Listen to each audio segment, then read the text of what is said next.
Rower, John Lee.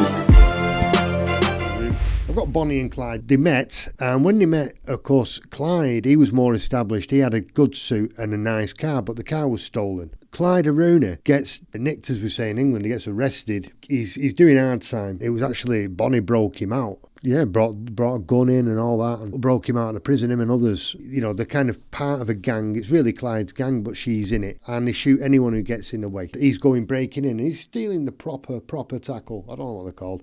But, you know, the beasting guns of the day, they were machine guns, I think, automatics. And they can't get anywhere near them. Fuck off. And they're facing proper gunfire. The hunt was on for them. And the police went to a place where they were. And they brought, like, as I say, pistols, and they were total outmatched, outgunned. I think 2 of them got killed. This girl had been taken away by this kind of sexist idea, in my view, because she wanted to fucking do it. And you can see it in the photographs. Posing, she's loving it. She looks comfortable with the weapons, to say the least. They had no intention of arresting Bonnie and Clyde. It came out, Frank Hamer and his deputies. Bam, bam, bam, bam, bam, bam, bam, bam, bam, bam. They shot the car 150 times. They put 150 bullets into the car. They shot people up so much, the fucking arms fell off. With Hindley and Brady, he was obsessed with Hitler. The best thing to do was to be fucking evil. And they started picking up kids. So this is cynical in the worst way. They planned it, and they take Pauline up onto the moors, and they rape her, and they murder her, and they bury her in the ground. Leslie Ann Downey, and these are all children. Edward Evans was a bit older; he was 17.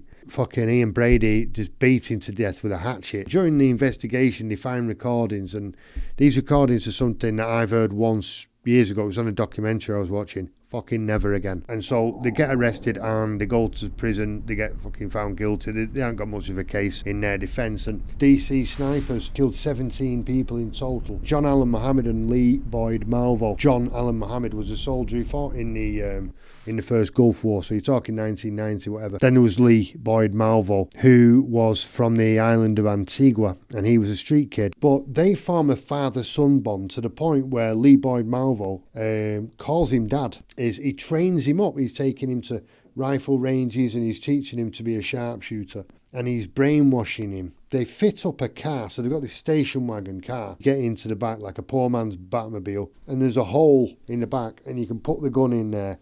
Boyd Malvo, who's in the back lying down, picking a target, boom, one shot kill. And this is happening in Washington, D.C., the capital of the country. So when people started getting shot, and we're talking people at petrol stations or whatever, so they were taking advantage of the media's incompetence and dishonesty. Of course, they were chasing white people, they were chasing white men, not looking for 2 black guys. Because of the media and the constant repetition of this nonsense, they were caught after killing all these people. Fred and Rose West.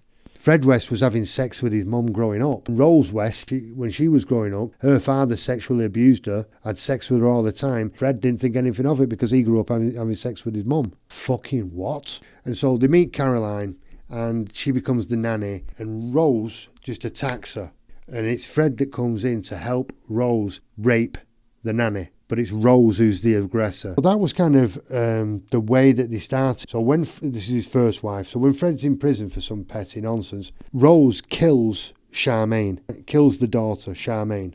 And then the mother turns up looking for the daughter. She kills the mother as well. This is the basis of their relationship. And went on to do 14 years of just hell, mania, psychopathy. They were killing them, they were chopping them up, they were burying them under the house. I mean, take it to whatever extreme you want. To the point, actually, where they killed their own daughter, mutual daughter called Heather, and buried her under the fucking patio. And they say the family joke was, shut your mouth, you'll be under the fucking patio with Heather. And that's what got them caught, because they got so loose with it. And they go around and they dig up the patio, find bodies, multiple. First, they found one body with 3 legs. And then they found, I think it was 9 bodies in the house. Another couple of bodies, as I said before, in a field. Fucking bodies everywhere they've been. And they get arrested. Fred confesses, much like the Hindley-Brady situation. And Rose blames Fred and says she doesn't know anything about it.